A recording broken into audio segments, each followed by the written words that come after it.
Mémoire du général Toussaint Louverture, écrit par lui-même et pouvant servir à l'histoire de sa vie. Début de la section 1 partie 6. Parole du général. Le général Leclerc doit être franc. Avait-il craint d'avoir un rival? Je le compare au Sénat romain, qui poursuivit Hannibal jusqu'au fond de sa retraite. Fin de parole. Si le général Leclerc est allé dans la colonie pour faire du mal, on ne doit pas me l'imputer. Il est vrai qu'on ne peut s'en prendre qu'à un de nous deux, mais pour peu qu'on veuille me rendre justice, on verra que c'est lui seul qui est l'auteur de tous les maux que l'île a essuyés, puisque sans me prévenir, il est entré dans la colonie, qu'il a trouvée intacte, qu'il est tombé sur les habitants qui travaillaient, et sur tous ceux qui avaient contribué à la conservation de la colonie en versant leur sang pour la mère patrie. Voilà précisément la source du mal.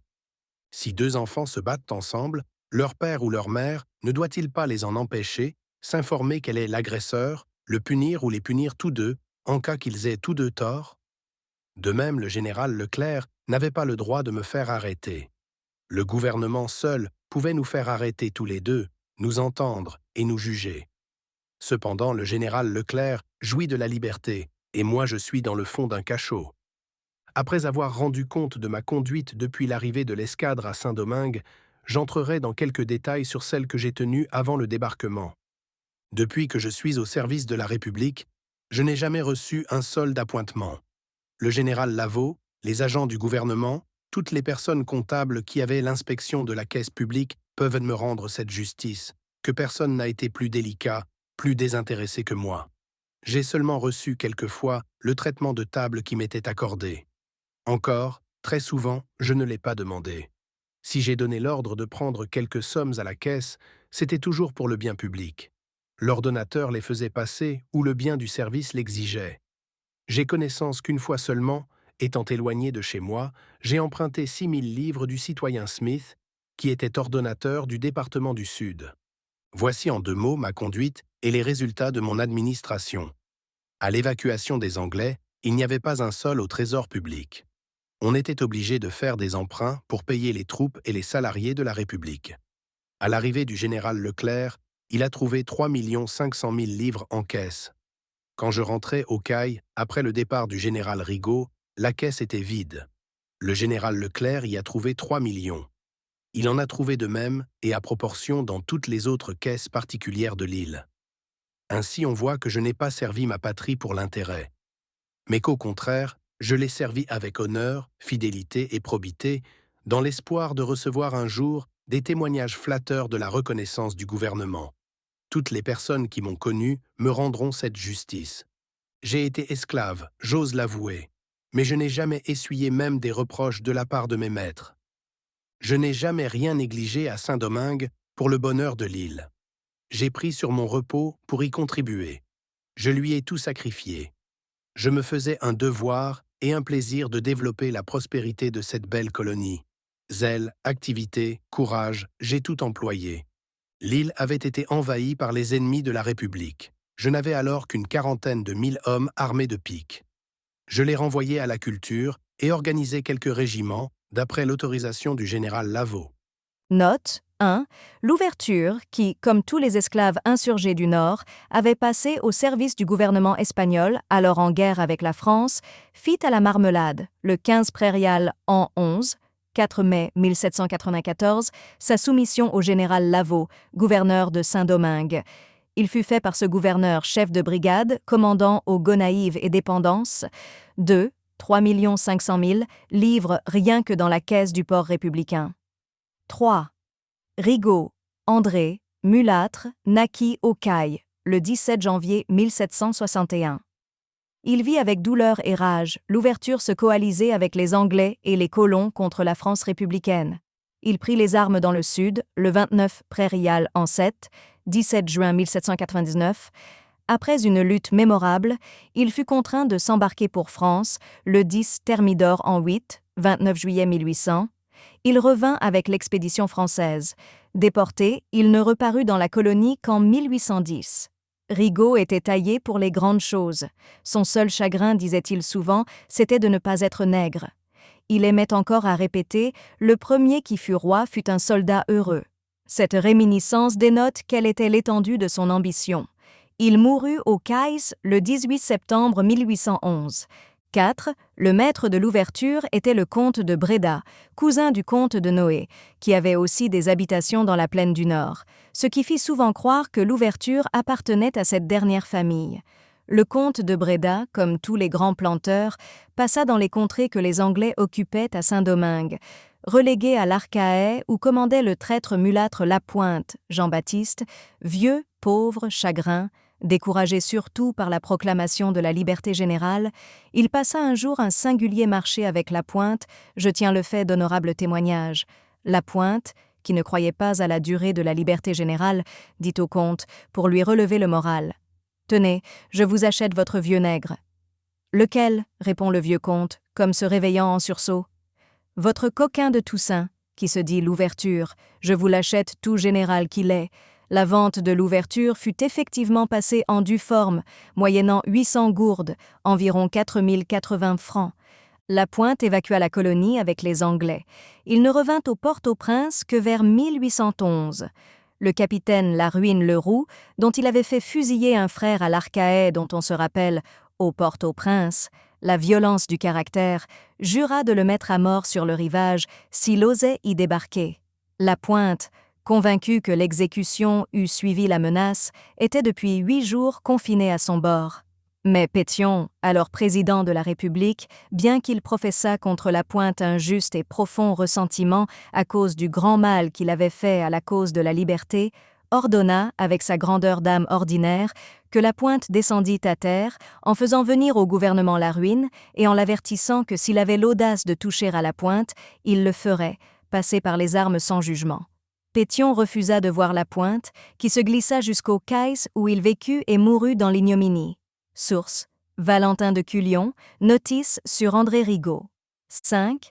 Comme il y avait au Cap les 1er, 2e et 3e régiments, l'ouverture organisa au Gonaïves, au Dondon, à la Marmelade, etc., le 4e régiment, dont Dessalines eut le commandement, le 5e Moïse, le 6e Clairvaux, le 7e Desrouleaux, le 8e Blancazenave.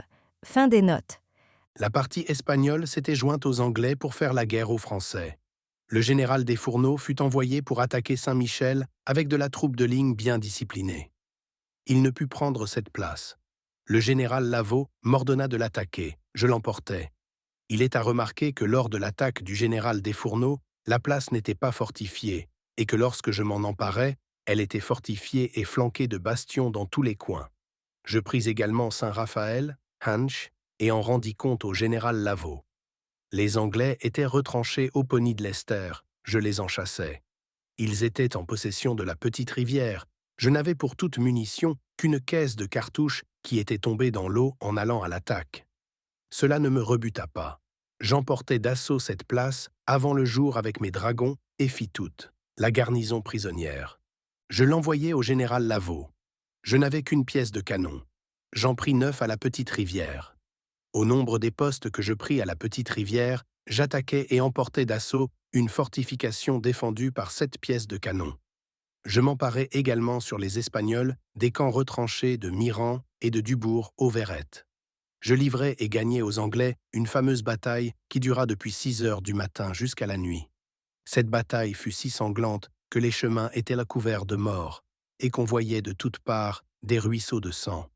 Je m'emparai de tous les bagages et munitions de l'ennemi. Je fis un grand nombre de prisonniers. J'envoyai le tout au général Lavaux en lui rendant compte de l'action. Tous les postes des Anglais sur les hauteurs de Saint-Marc furent repris par moi. Les fortifications en murs dans les montagnes du Font-Baptiste et des Délices, le camp de Drouet dans la montagne des Matheux, que les Anglais regardaient comme imprenables, les citadelles du Mirebalais, appelé le Gibraltar de l'île, occupé par 1100 hommes, le fameux camp de l'Acule du Sceau, les fortifications à 3 étages en maçonnerie du Trou d'Eau, celles du camp de Descaillettes et du Beaubien. En un mot, toutes les fortifications que les Anglais avaient dans cette partie ne purent me résister. Non plus que celles de Neibé, de Saint-Jean de la Maguana, de Las Matas, de Banque et autres lieux occupés par les Espagnols. Tout fut remis par moi au pouvoir de la République. Aussi, je courus les plus grands dangers. Je faillis plusieurs fois être fait prisonnier. Je versai mon sang pour ma patrie. Je reçus une balle dans la hanche droite que j'ai encore dans le corps. Je reçus une contusion violente à la tête, occasionnée par un boulet de canon. Elle m'ébranla tellement la mâchoire que la plus grande partie de mes dents tomba et que celles qui me restent sont encore très vacillantes. Enfin, je reçus dans différentes occasions 17 blessures dont il me reste encore les cicatrices honorables. Le général Lavaux fut témoin de plusieurs de mes actions. Il est trop juste pour ne pas me rendre justice. Il dira si jamais j'hésitais à sacrifier ma vie lorsqu'il s'agissait de procurer quelque bien-être à mon pays et quelque triomphe à la République. Si je voulais compter tous les services que j'ai rendus dans tous les genres au gouvernement, il me faudrait plusieurs volumes. Encore n'en finirais-je.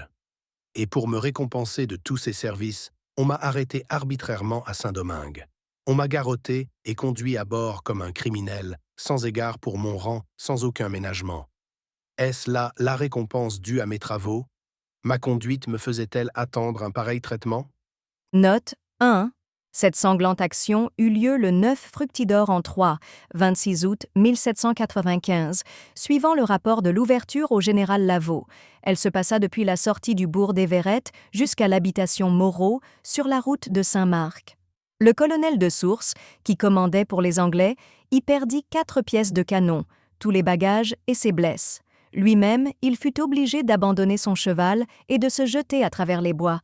Desrouleaux, Dessalines, Valéry, Clairvaux se firent particulièrement remarquer dans cette mémorable journée. 2. Voyez pour les détails de la plupart de ces combats. Vie de Toussaint l'Ouverture par Saint-Rémy, Paris, 1850, chez Moquet, rue de la Harpe, 90. 3. C'est donc à cette terrible contusion que l'Ouverture reçut pendant une de ses nombreuses tentatives contre Saint-Marc qu'il devait la perte de ses dents. Cependant, on a voulu faire remonter cette perte de dents à une époque antérieure à la Révolution et en faire dériver le surnom de l'Ouverture, comme significatif du grand vide qui existait entre ses maxillaires. Fin des notes. J'avais de la fortune depuis longtemps. La Révolution m'a trouvé avec environ 648 000 francs. Je les ai épuisés en servant ma patrie. J'avais seulement acheté une petite propriété pour y établir mon épouse et sa famille. Aujourd'hui, malgré mon désintéressement, on cherche à me couvrir d'opprobre et d'infamie. On me rend le plus malheureux des hommes, en me privant de la liberté, en me séparant de ce que j'ai de plus cher au monde, d'un père respectable âgé de 105 ans, qui a besoin de mes secours, d'une femme adorée qui sans doute ne pourra pas supporter les maux dont elle sera accablée, loin de moi, et d'une famille chérie qui faisait le bonheur de ma vie. En arrivant en France, j'ai écrit au premier consul et au ministre de la Marine, pour leur rendre compte de ma position et leur demander des secours pour ma famille et moi. Sans doute, ils ont senti la justice de ma demande et ordonné qu'on m'accordât ce que je demandais. Mais au lieu d'exécuter leurs ordres, on m'a envoyé de vieux haillons de soldats, déjà à moitié pourris, et des souliers de même. Avais-je besoin que l'on ajoutât cette humiliation à mon malheur? En descendant du vaisseau, on m'a fait monter en voiture. J'espérais alors qu'on m'aurait traduit devant un tribunal pour y rendre compte de ma conduite et y être jugé. Mais loin de là, on m'a conduit, sans me donner un instant de repos, dans un fort sur les frontières de la République, où l'on m'a enfermé dans un affreux cachot. C'est du fond de cette triste prison que j'ai recours à la justice et à la magnanimité du premier consul. Il est trop généreux et trop bon général pour laisser un ancien militaire, couvert de blessures, au service de sa patrie, sans lui donner même la satisfaction de se justifier et de faire prononcer sur son sort.